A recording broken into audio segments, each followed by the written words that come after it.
Epa, esto pasa acá por la televisión pública como todos los jueves. Bienvenido, Sapo. ¿Cómo estás, Majo, querida? Muy bien. Otra noche más. Acá se está acabando el año. Lentamente se van armando las ferias que te indican que estamos llegando a las fiestas. ¿Las ferias o las despedidas? Bueno, las dos cosas. Porque yo escuché hoy, este mes está imposible despedidas. Y dije, pará, no era en diciembre. Ahora arrancamos a noviembre. Mira, hay varias tácticas para encarar estos procesos de fin de año que son complicados, que piden muchas reuniones nocturnas, despedidas. Mes y medio falta para Bueno, que pero lo que hay que hacer es adelantar medio. los eventos para noviembre y que diciembre te quede más liberado. Dale. La otra es, como conozco a algunas personas que lo hacen, una suerte de Ramadán, como hacen, viste, los musulmanes. Noviembre, Ramadán de alimentos y bebidas, ¿no? Y en diciembre diciembre, sí, arrancar como por un tubo. Para mí, si arrancás la despedida ahora, en diciembre hay una segunda despedida.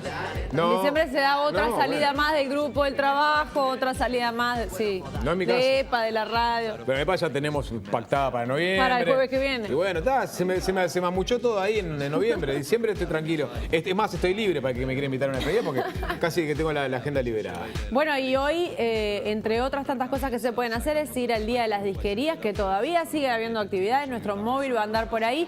Y se generó algo lindo con esto de los discos y del Día de las Disquerías, que fue el hashtag El disco que cambió tu vida. Sí. Estuvo divertido leer a mucha gente y nosotros desde EPA, desde @EPATNU en Facebook y en Twitter también nos sumamos a ese hashtag, así que ustedes nos pueden escribir, ahora les podemos contar qué elegimos nosotros si no tienen Twitter, y nos pueden también mandar al 092000005, que no importa que no tenga hashtag, cuál es el disco que cambió su vida. Sí, vos ya tiraste una pista de los Smiths a través de Yo elegí, Twitter. ahí va, yo elegí The Queen is Dead de los Smiths como un disco que me marcó. No es el mejor disco que escuché ni es el disco, pero tiene mucho que ver conmigo y con lo que me hizo desviarme hacia un lado musical. Sí, hay varios. Yo había elegido uno de Dylan, pero si tengo que ir al primer disco, ese que hizo la transición entre mi escucha de música para niños y la escucha de música que escucho ahora, los Beatles, ¿no? No hay con qué darle. Había un cassette de los Beatles en casa y, mirá, y este mundo nuevo. Creo que eso funciona para muchos, sí, ¿no? Muchos de nuestra generación, incluso un poco más grandes, del momento de ese adolescente en el que alguien te presentó un disco de los Beatles y ahí te cambió la percepción del rock. Bueno, corre para el 0920005, que nos manden WhatsApp y nos digan, bueno, también cuál fue ese disco que les marcó la vida, que les cambió la vida, que les llegó primero a sus manos, en fin, vale todo eso y lo vamos a leer en el correo del programa. Muy bien. ¿Y sabes qué? Zapo, anduve por el aeropuerto viejo. ¿Te acordás del antiguo aeropuerto? Sí, claro que sí. Tengo varios recuerdos de ese aeropuerto. De ir a despedir gente y también de irme yo. Hay como... Descubrimos que hay mucha gente que tiene mucha memoria emotiva vinculada al aeropuerto. Algunos porque tenían la suerte de viajar cuando eran niños y otros porque nos tocó ir a despedir gente. Alguna que por ahí no vimos nunca más. Y pasó algo muy particular cuando fuimos por esta nota, que es, no pudimos entrar a filmar, pero sí pudimos entrar nosotros y los técnicos. Y a todos les pasó algo que no suele emocionarnos a todos. A todos les pasaba algún rincón que descubrían, la típica casilla de teléfono donde se podía llamar gratis. ¿Te acordás que era el único lugar donde en Montevideo que uno podía ir y llamar a toda tu familia, a tus amigas, y podías llamar desde ahí? ¿Por qué fuimos? Te estarás preguntando. Sí, obviamente. Porque Diego Vidarte, el fotógrafo, está haciendo la intervención. Va a hacer una gran foto que va a recrear el cuadro de Blanes de los 33 Orientales. Entonces lo que hizo fue tomar como el concepto del desembarque, como que el desembarque y la inmigración es parte de nuestra identidad, y recrear ese cuadro con 33 historias distintas de inmigrantes en Uruguay. Se llama embarque.uy y eso se va a ir revelando poco a poco, pero esto fue lo que pudimos conversar con él.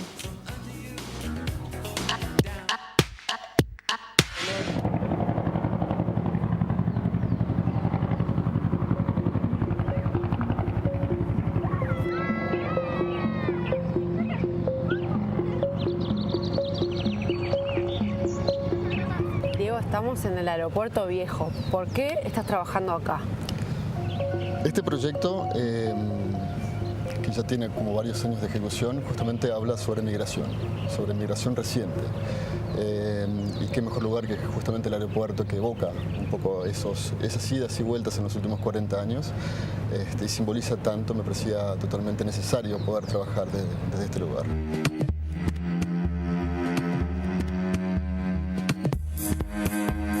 llama tu proyecto y en qué consiste? El proyecto se llama El Embarque y en realidad la propuesta inicial es hacer una versión contemporánea de lo que es el cuadro de Juan Manuel Blanes, El juramento de los 33 orientales. Lo que buscamos justamente es intentar utilizar esa imagen, el punto de partida de esa imagen que representa el desembarco de 33 héroes nacionales que comienzan la gesta libertadora del Uruguay y se constituyen una pieza, una imagen de la identidad uruguaya. Es hablar un poco desde esa imagen hacia lo que es el Uruguay hoy en día, el Uruguay contemporáneo, ¿no? Blanes, cuando pintó el cuadro, lo hace entre 1875 y 1877, que es el comienzo del otro gran periodo migratorio, ¿no? Cuando desembarcan también en Uruguay los europeos y constituyen el Uruguay moderno. Entonces, en esa idea del desembarco y de la migración, ¿cómo sería la migración hoy? ¿Cómo nos representa hoy? Y por eso esa migración se extendía en los últimos 40 años, ¿no? Primero la migración política, que muchos uruguayos transitaron en la década del 70, después la migración económica en la década del 90 y en el 2000, el comienzo de este siglo, y después, interesantemente también, la migración más contemporánea, gente que ha llegado, los nuevos migrantes a Uruguay. Todo eso es un poco el pool de historias que nosotros intentamos recolectar para crear este cuadro.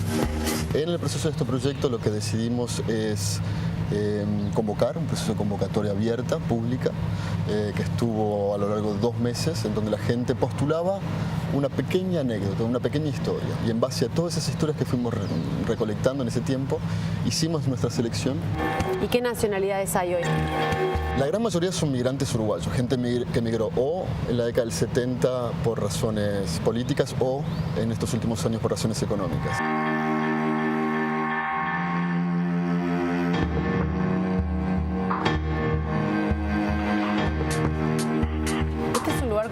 Particular, ¿no? Tiene mucha memoria emotiva. Uno entra y empieza a recordar despedidas, bienvenidas. ¿Cómo es para vos estar trabajando acá adentro? Bueno, en particular en mi historia el aeropuerto juega un rol muy importante, ¿no? De hecho, yo nací en Francia y viví mucho tiempo en Venezuela también, y llego a Uruguay recién con 15 años a radicarme, pero antes de eso yo iba y venía y era el lugar de mis llegadas y mis partidas, ¿no? Donde tenía que saludar a mis familiares y decir hasta la próxima, sin saber muy bien cuándo eso podía llegar a ocurrir. Y tiene esa carga, tiene ese peso, ¿no? Esa impronta visual que es muy difícil de sacar.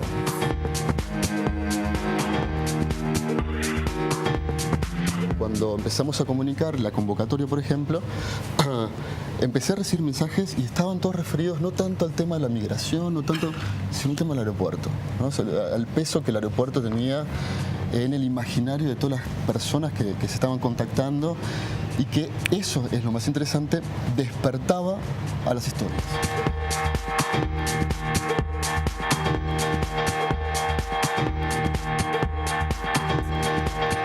El proyecto tiene como que varias piezas. Una de ellas es una pieza de gran tamaño que evoca un poco la pintura de Blanes, que es una imagen muy grande, ¿no? O sea, tenemos una imagen que va a ser de 5 metros por 3 metros, que se va a exponer en el mes de mayo en el Centro Cultural de España. Ese va a ser como que el fin, con la presentación pública de esa pieza de grandes tamaños. Entonces, mayo del año que viene lo vamos a ver. Va a estar disponible. Sí. Pero a su vez, también para vincularnos un poco con lo que es el trabajo de Blanes, cuando inaugura el juramento, lo hace en su estudio el 31 de diciembre de 1877. Lo hace de forma pública, convoca a mucha gente, entre ellos el que era presidente de la República en ese momento, y el estudio se llena. Y él produce un pequeño librito de distribución gratuita en donde narraba y presentaba cada uno de los 33 orientales. Entonces también vamos a replicar ese mismo objetivo, o sea que va a haber una pequeña publicación con las historias de estos nuevos 33 orientales disponibles. Y por último está la página web, que es el otro canal que de alguna forma siempre tenemos que empezar a utilizar, en donde la propuesta es que la imagen se va a ir revelando digitalmente. ¿Qué quiero decir? Vamos a empezar con la imagen vacía y semana a semana va a ir apareciendo cada uno de estos 33 personajes con su propia historia. Entonces podemos ir viendo cómo se revela esa imagen a lo largo de las 3 semanas previas a la apertura en el Centro Cultural de España.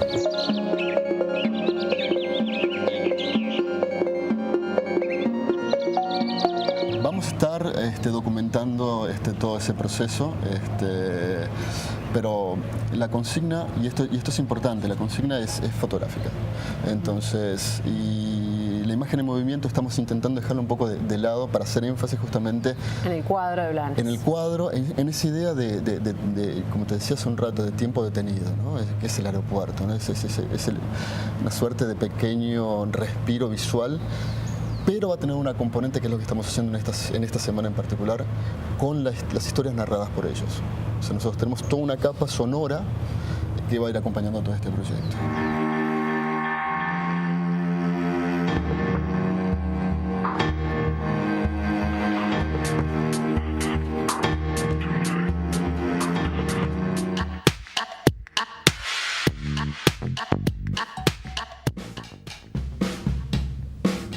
Quedé con las ganas de entrar al aeropuerto. Cortaron ahí justo, ¿no? Sí. Fue como toda una cosa ahí que sí, que no, pero bueno, depende del Ministerio de Defensa y nos dijeron no se puede filmar adentro. Y a último momento nos quedamos con las ganas de eso. Pero bueno, pensamos que en una de esas capaz que un día el patrimonio lo abren. Lo que pasa es que está muy deteriorado por adentro. Sí. Realmente, el piso está resquebrajado. Era algo muy bueno para filmar. No está pero visitable. No buena publicidad para el Ministerio de Defensa. No, bueno, seguro. Bien. Entonces, bueno, por lo pronto el año que viene... se va a ir revelando estos personajes de a poquito en embarque.uy y el año que viene la gran exposición. Bien, perfecto. Sigue corriendo el hashtag en Twitter sobre el disco que te marcó tu vida y también al 092000005 los mensajes vinculados a esos discos que consideran como iniciáticos en su vida o que lo marcaron. Ya estamos recibiendo algunos muy divertidos. Vos sabés que uno que llegó, yo lo podría haber nombrado perfectamente, que es el Pink Floyd The Wall. Es un disco que si te gusta el rock y te colgaste con la película y con la historia, te marca, es un punto de quiebre, ¿no? Hubo varios en Twitter que contestaron eso. Sí. Se ve que fue un disco que marcó a muchas generaciones. Bueno, estamos en temática discos y vamos a ir al encuentro de Alvarito Carballo, que está en plena disquería. Es el día de las disquerías, está en el Todo Música de Montevideo Shopping, ahí haciendo un poco el tramo final de este día largo, donde mucha gente tocó, compró, humió en las bateas y eventualmente se llevó algún tiquito. Alvarito. ¿Cómo andan, compañeros? Sí, hasta hace minutos aquí estaba tocando Fede Lima, socio, se acaba de retirar y en estos momentos está pinchando discos, un amigo de la casa y compañero más de trabajo de Majo, está el negro D'Angiolillo pinchando discos por allí. Los escuchaba con esto de qué discos han marcado a cada uno. Yo estuve mirando acá, hay una cantidad de vinilos brutales. Imagínense que un día como el de hoy se están vendiendo una cantidad de discos en cualquiera de sus formatos, porque es un día con mucho descuento y estamos viendo el negro D'Angiolillo. Después nos pondremos en comunicación. Voy a ver si me enseña a pinchar algún disco en algún momento. La cuestión es que les puedo decir que aquí hay de todo tipo de música, pero yo traté de recordar cuando propusieron lo del hashtag y ahora cuando los escuchaba a ustedes, decir, bueno, un disco que me haya marcado a mí. Y en realidad, más que de un disco, me acordé de un cassette, porque fue el primer cassette que compré en mi vida como una decisión autónoma. Yo era un niño pequeño, había escuchado una canción en El Dorado FM, la desaparecida El Dorado FM, que era No me rompas más los cocos, una canción de cassette que compré. Emilio García era de...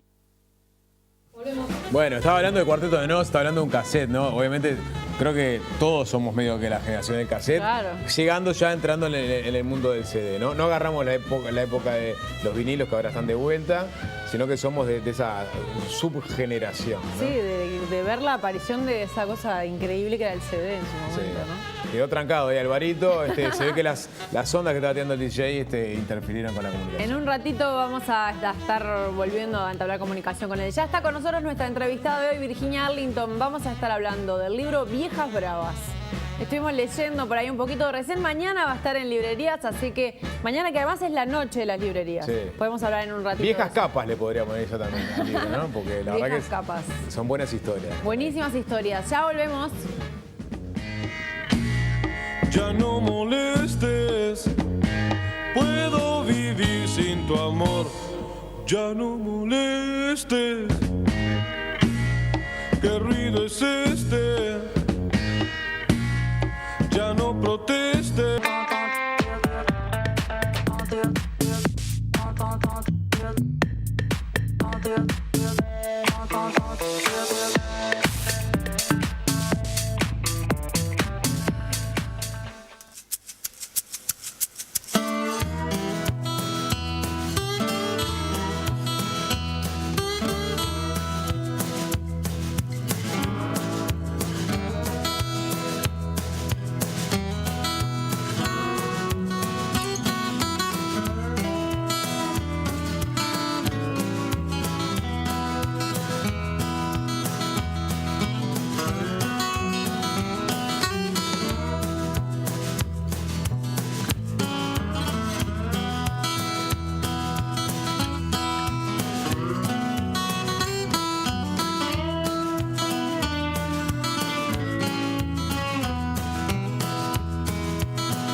Lo que veíamos eran frases de 7 mujeres, 7 memorias que aparecen en el libro Viejas Bravas, como aparecía ahí al comienzo. Estamos con la editora que escribió una de las historias también, Virginia Arlington, que es editora de la editorial Palabra Santa. Bienvenida, Hola, Virginia. muchas gracias, muchas gracias. ¿Quiénes son estas Viejas Bravas?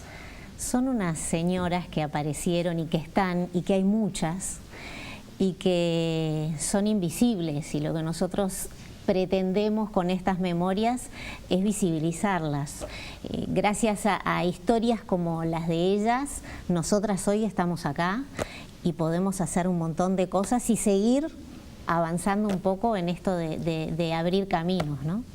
Hay una pilota, una arquitecta, en épocas en que esto era bastante vanguardista además. Sí. Una política, una ingeniera, una pintora, una sacerdotisa y una gestora cultural y periodista. ¿Cuál fue el criterio para elegirlas, para seleccionar a estas 7 mujeres? A ver, una siempre tiene como un criterio ideal, queríamos variedad, ¿tá? Después hay un tema de disponibilidad.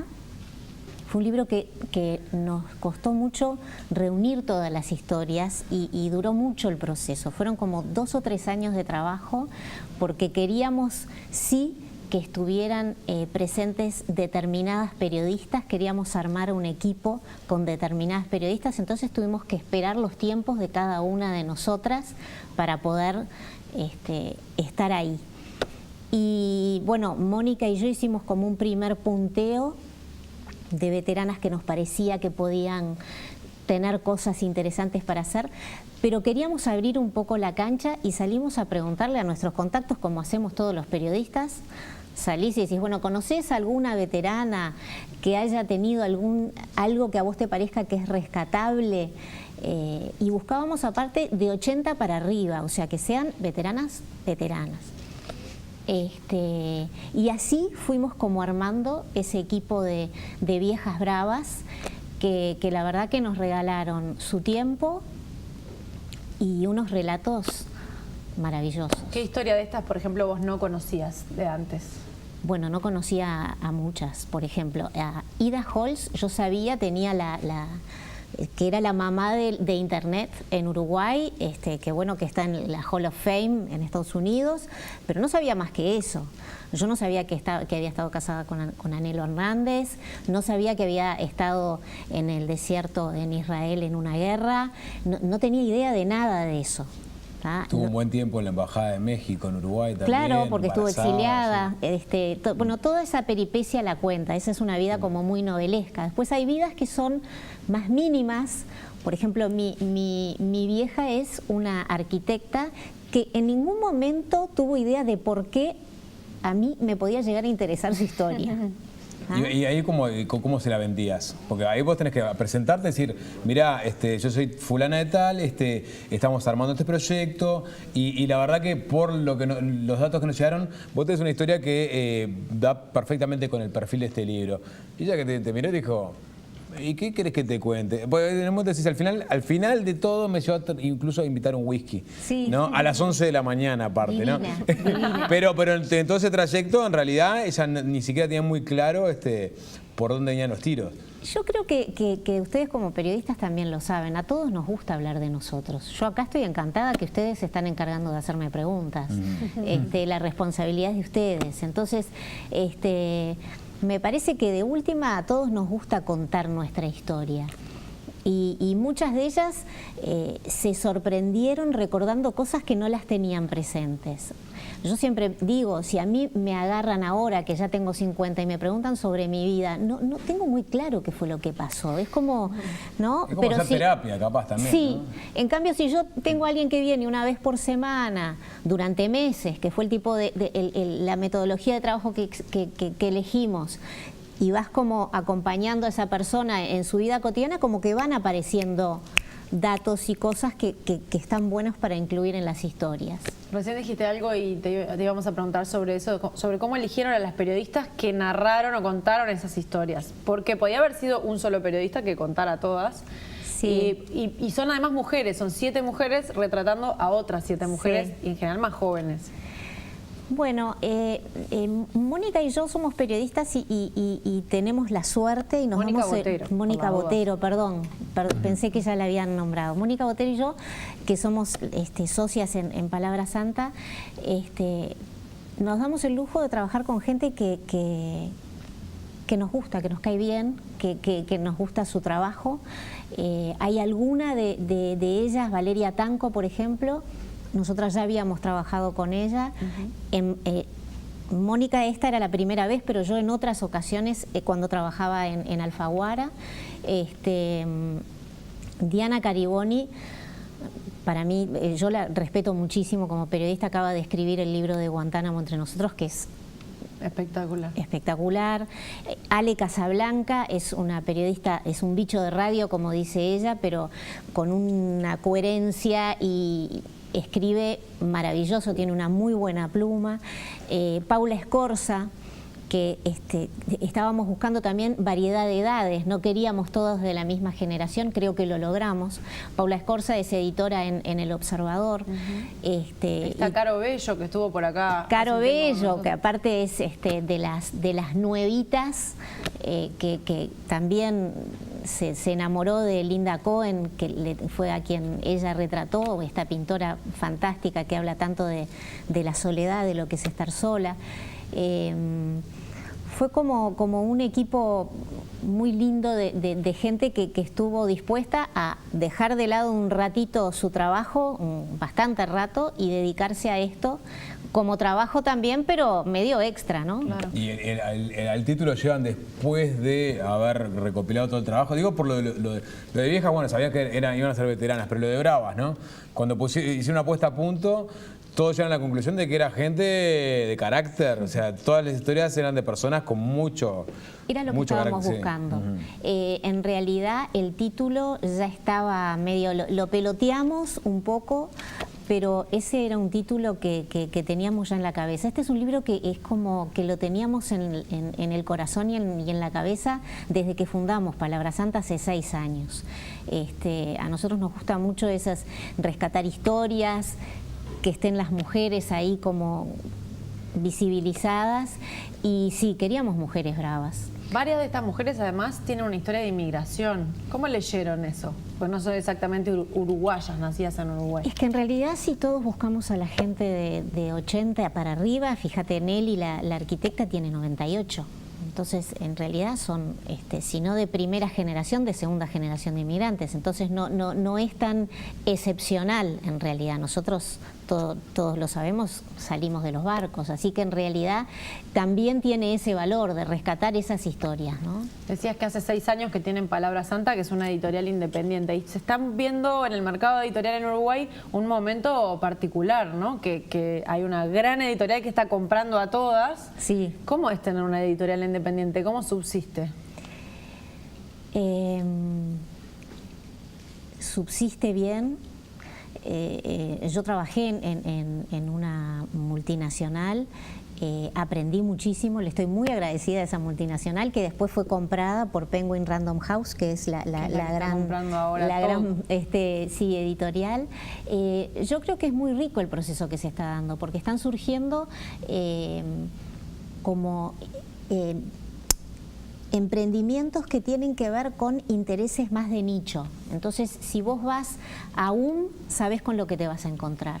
Trabajan un determinado perfil. Si vas a Palabra Santa, sabés con lo que te vas a encontrar. Si vas a Criatura, sabés con qué te vas a encontrar. Entonces, a mí me parece como muy valioso que existan esas, como ese brote de pequeñas editoriales independientes. Después, si podremos subsistir a largo plazo, no tengo la menor idea. No sé si podremos. Hoy justo estaba viendo, Finlandia está haciendo una campaña de su literatura en base a que es un país que devora libros, por la alta cantidad de libros que consumen los finlandeses, ¿no? Son 5 o 6 millones de habitantes y el año pasado creo que consumieron 23 millones de libros, ¿no? No sé cuál es la cifra en Uruguay. Estas instancias como el Día de las Librerías o el Día de las Disquerías, lo que buscan es un poco alentar el consumo en tiempo de fiestas, ¿no? Pero ¿cómo venimos en el consumo cultural? ¿Hacia dónde está yendo el perfil del comprador? ¿Se venden más libros que antes? ¿Se vende lo mismo? ¿Se venden menos? Vos sabés que yo nunca me animo a hablar de cifras porque no hay un seguimiento, ya eso es un síntoma, ¿no? No hay un seguimiento estadístico consecuente, año a año, no hay demasiado, o al menos yo no tengo conocimiento. Yo creo que se lee diferente. Cuando dicen no se lee, yo creo que sí que se lee un montón, pero se lee de diferentes lados, se lee en redes sociales. Yo leo mucho más en redes sociales que libros a veces. Claro, pero a vos lo que te interesa es vender libros, ¿no? Claramente. Sí. A mí me interesa vender libros, pero me doy cuenta que nosotras, a mí lo que me interesa es generar contenidos. Yo puedo generarlos para otras plataformas. No quizá tanto para un libro, está bien, me interesa vender libros. A mí lo que me interesa es vender contenidos. Entonces, los contenidos los podés vender en una diversidad de plataformas que cada vez hay más. Entonces, el desafío está ahí, en aprender a generar contenidos específicos para cada una de esas plataformas. El libro de papel va a subsistir, me imagino cada vez más como libro objeto. Yo leo mucho, por ejemplo, en Kindle, pero leo texto en Kindle. Jamás se me ocurriría leer un libro de fotos, por ejemplo, que se disfruta en papel. Claro. No sé si Majo tenía alguna más, pero hay una vieja frase, es un cliché casi, ¿no? Que dice que detrás de cada gran hombre hay una gran mujer. En este caso, detrás de cada gran mujer había un gran hombre. No siempre, pero han formado buenos equipos, tenían parejas que las ayudaron mucho a ser ellas mismas, a crecer. Sí, claro que sí. Estamos hablando del libro Viejas Bravas, que desde mañana va a estar en las librerías, lo pueden conseguir. Me quedé con ganas de preguntarte sobre el oficio de ser editora, esto de leer todo el tiempo cosas que escriben otros, pero bueno, te podemos lo hablamos otra vez volver a invitar. Nos vamos a una pausa y volvemos con más EPA.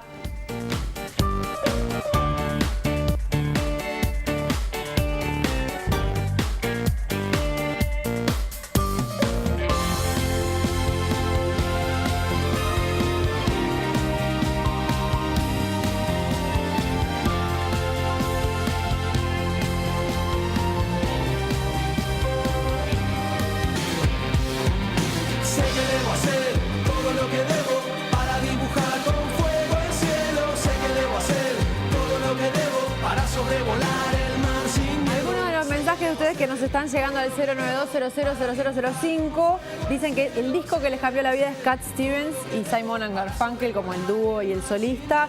También nos hablan de Sansueña, de Eduardo Darmayans, lindo disco para que te cambie. Ideación de siglo son algunos de los que se adhirieron al hashtag el disco que me cambió la vida por el Día de las Disquerías. Alguien ayer me tiró que Ideación de siglo es el disco de rock más vendido de la historia del Uruguay. El disco de rock uruguayo más vendido de la historia. ¿Sí? Hubo por lo menos 9 ediciones consecutivas. La última fue en la década del 90, es un disco del 71, 72, por ahí. Si alguien puede confirmar esa data, se lo agradezco. Pero me tiraron esa, ¿no? Y para mí era impensado, pero sin embargo es un disco que durante años se vendió a ritmo sostenido. Y ya estamos hablando de discos, así que vamos a ir de vuelta al encuentro con Alvarito Carbacho, que está en el Todo Música de Montevideo Shopping. Está ahí en las últimas horas de este día de la disquería. Alvarito. Te estamos viendo. Exacto, bueno, Ideación de Siglo me parece un discazo. Pero si estamos en el día de las disquerías, alguien que trabaje con más discos que un DJ como el señor Negro D'Angiolillo. ¿Cómo andás, Negro? ¿Todo bien, Marito? Todo bien, por suerte. Tan Majo y el Sapo por allá. No sé si querés decirle algo a tu compañera de radio que en este momento no te va a poder responder. O sea, el momento de péguele a Majo si tiene ganas, que no se defiende. No, Majo, es una amiga Una divina crack. y un abrazo grande al Sapo, ¿no? Un fenómeno, un fenómeno. Vos sabés que teníamos un hashtag que era el disco que marcó tu vida. Vos manejás habitualmente cientos, miles de discos. Me estabas diciendo que tenés como 4.000 vinilos en tu casa. Sí, prácticamente sí, 3.800 tal vez, o capaz que un poco más. Un disparate, una cantidad. muy bien. ¿Cuánto espacio físico ocupa eso? Mirá, yo en la que sería la parte de mi dormitorio, que es una cama de 2 plazas, hay una de la parte que ya no puedo pasar. Directamente. Ya no puedo pasar. Eso es un espacio que evidentemente nadie puede tampoco saltar, pero sí tengo unos modulares con bastante discos. O sea, ya no sé ni dónde poner los discos. Y hay uno que digas, no, es el disco que me marcó, o es el disco que me hizo tener mi relación con la música. Sí, hay un disco, uno de Yazoo del año 81, que a mí me lo compraron en oferta, en el año 82 en cassette. Ese fue el disco un poco que me marcó todo lo que me gusta a mí, la música techno, clásicos como Situation, Don't Go. Ha sido un disco bastante importante en mi vida después. Él antes había sido el tecladista de Depeche Mode. Una cuestión de vanguardia de la electrónica, podríamos decir, en el 81. Sí, O la protoelectrónica. sí, yo tenía 10 años y me lo compraron, a ese cassette me lo compraron en el 82, 83 ponele, y yo tenía 12 años, una cosa así, que fue mi primer año de liceo y me marcó a fuego eso. Sí, la verdad es parte de la electrónica, el nacimiento prácticamente, sí. Claro, son los que los generaron. Ahora que estabas hablando de vinilos, también estábamos recordando antes de salir al aire cómo durante un tiempo el vinilo no tenía este auge que tiene ahora. Y contamos, porque estaba buena la historia, ¿cómo era cuando llegabas a una disquería y vos que seguías colgado y seguías acumulando esta colección? ¿Cómo era el trato? Yo soy el dependiente y vos venías, ¿y cómo era el diálogo? El diálogo era, mirabas los discos y por lo general los disjockeys pobres, ya después de unos años del año 82, elegíamos ensaladas. Yo juntaba unas monedas, me acuerdo, de mi merienda, del liceo, y bueno, poner que a las 3 o 4 semanas recién podía ir a comprarme una ensalada, que uno aprovechaba más canciones, más temas de la misma, para tener más cosas para pasar. The best of, digamos. Ponele, sí. Las ensaladas eran más o menos lo mismo, pero distintos artistas. O sea, por ejemplo, una ensalada muy famosa era la High Power, las videoclips de Alfonso Carbone, de Mi Music. Variety editaba en Uruguay. Llena tu cabeza de rock. Entonces esas ensaladas que comprábamos estaban buenísimas. Aparte ya de por sí las carátulas vendían muchísimo y ya aprovechábamos muchas más canciones. Bien de DJ pobre, pero bueno, era lo que había. Y pasado el tiempo, uno llegaba y ya entramos a los 90, era todo el mundo y la moda del compacto y todo el mundo buscando tener un equipo en su casa donde pudiera poner un CD. Sí. ¿Y qué onda cuando ibas a ir a una disquería y vos seguías con esa de, no, pero yo quiero un vinilo? Y te miraban, sí. Igual, yo me tuve que adaptar a ese proceso del CD. Pero fue justo cuando más o menos pude tener económicamente y poder comprar los vinilos que a mí me gustaban, me cambia el formato. Y ahí es cuando ¡Qué desgracia! me quería matar. Y ahí, bueno, me adapté a eso también, sí, de lo que era la era del CD. Pero yo siempre igual la noté, si bien algo más puro, pero más frío a la vez. La digitalización de la música pierde mucha calidad. Y a mí nunca me convenció del todo el formato, pero evidentemente Pero uno se adapta. éramos hijos del consumismo, como que Bien. Te quiero pedir para cerrar el móvil. Tuve el sueño toda la vida de hacer un scratch. Dele. Porque se llama.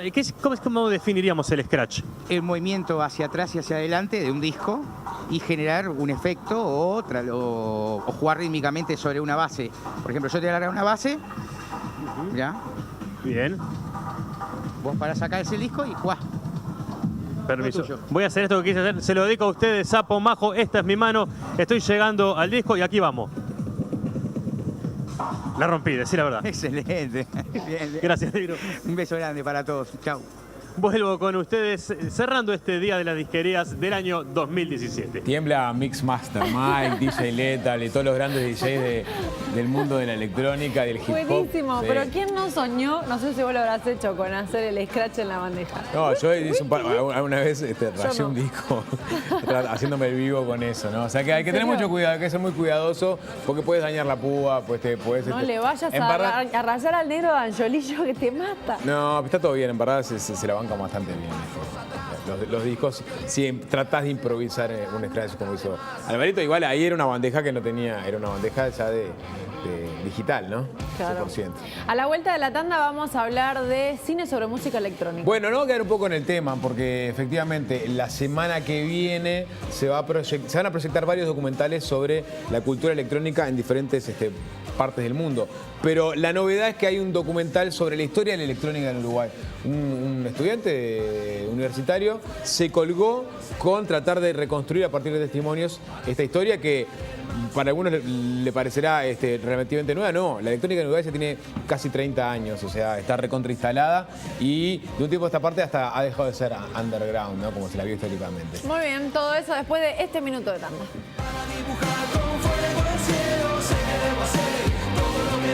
Para sobrevolar el mar sin miedo. El mar sin miedo.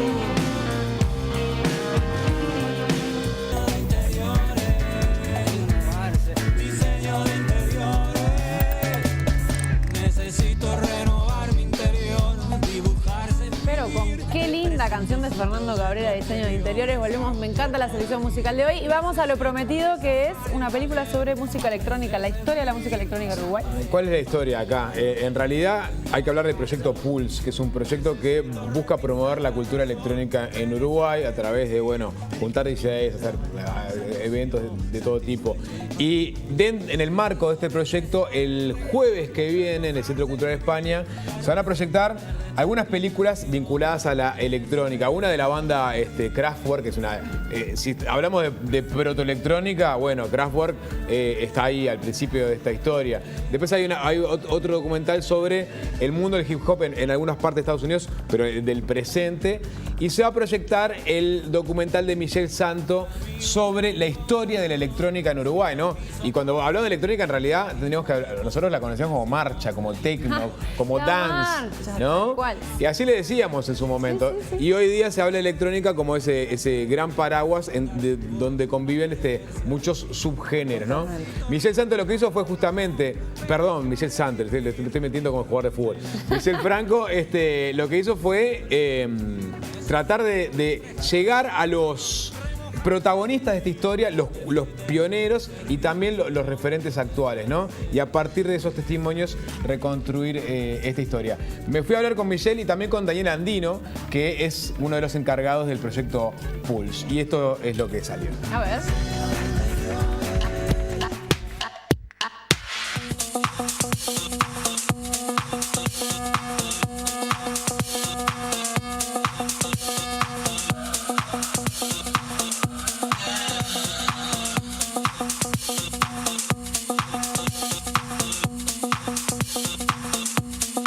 ¿Qué necesidad había de generar una plataforma como Pulse? Había una necesidad real de darle a este movimiento que está conectado, pero que capaz que no tiene un pegamento, una cohesión, ¿no? Sino que son pequeños átomos que de noche salen, explotan y después se vuelven a guardar. Me puse capaz que muy metafórico, sí. pero me parece acá por un poco por ese lado capaz la idea de Pulse.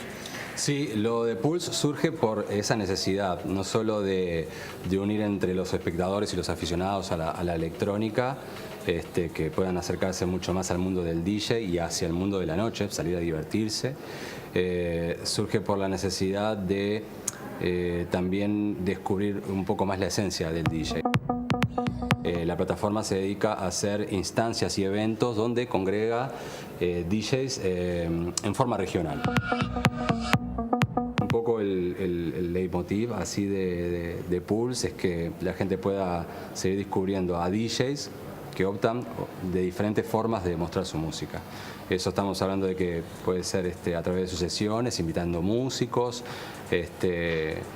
también viéndolo en el ámbito común de los DJs especiales en la electrónica, mostrando su técnica a través de un mixer y 2 bandejas de vinilo. Pero lo importante es que en ese mundo también puedan asistir a esas fiestas, pero la oportunidad de verlos por streaming. A vos, Michelle, te tocó, no sé qué conocimiento tenías de la historia de la electrónica de Uruguay, pero por pronto te vino la curiosidad de hacer un registro, un relevamiento de sus inicios, irte hasta la década del 80 y venir hasta acá en el tiempo para hacer un recorrido por la evolución musical, pero también del ambiente de la electrónica en Uruguay, ¿no? Y este es el resultado que vas a estar presentando. Bueno, yo cuando empecé a hacer este trabajo tenía una visión mucho más acotada de lo que era la historia de la música electrónica, ¿no? Quizás porque directamente no existía muchos registros al respecto, más de lo que te pueda contar una persona que está hace mucho tiempo. Existió un documental corto que hizo Oliver Garland, que se llama Montevideo Electrónico, donde muestran a la movida electrónica en Uruguay, pero como algo que recién estaba surgiendo, como algo nuevo. Te explicaban las características principales de la música electrónica acá, del raver, del lugar. Era como algo mucho más nuevo. Yo lo estoy atacando desde un lado, como que ya se sabe lo que es la música electrónica, ya hay ciertos conceptos que se manejan, hay ciertas cosas que están implícitas en lo que es la movida electrónica y no se tocan. El tema del recorrido histórico, yo más que nada empecé haciendo entrevistas a personas, los primeros que entrevisté eran personas que estaban hace mucho tiempo. Entonces, al hacer esas entrevistas, yo me iba nutriendo muchísimo de información. Y si tuvieras que describir 3 grandes mojones de la historia de la electrónica en Uruguay, ¿cómo los cerrarías, ¿no? Principalmente existen 3 momentos que para mí fueron los que más importaron ahí, y fueron el Milenio, el club, como ese lugar donde nuclear a esas personas y donde se empezó a enseñar una cultura de música electrónica, y no solo eso, sino de tolerancia y de respeto hacia todos, y sin importar de dónde vinieran o cómo se vistieran, etc. Después, todo el vacío que hubo una vez que cerró Milenio, y lo que supuso eso para la movida, para los DJs, muchos que se fueron, las personas, el público que se iba, los momentos difíciles que se atravesaron. Creo que el tercer mojón importante sería la apertura de Fonotec, que fue como el club que volvió a captar la esencia de lo que era Milenio y volvió a nuclear a la gente y volvió a ofrecer una propuesta 100% de música electrónica, y lo que yo por lo menos considero de calidad. De estos subgéneros de electrónica, ¿cuál es el que más te sacude el cuerpo? Encasillar cosas en géneros me cuesta bastante. No me gusta como...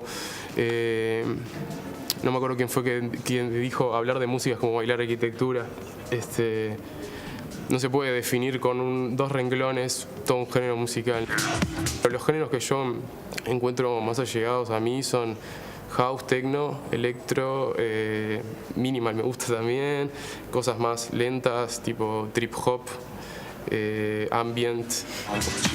Entras en una fiesta permanente, ¿no? Sí, sí. De por vida, ¿no? Y puede sonar solamente un subgénero de electrónica. House, por ejemplo, es el género que más me atrae. Pero ahí, si lo empezamos a desglosar por región, cada uno tiene sus características, ¿no? No es el mismo el house que se escucha en Estados Unidos, en Chicago, en Manchester, después en la escena de Europa. Gracias a los dos y éxitos.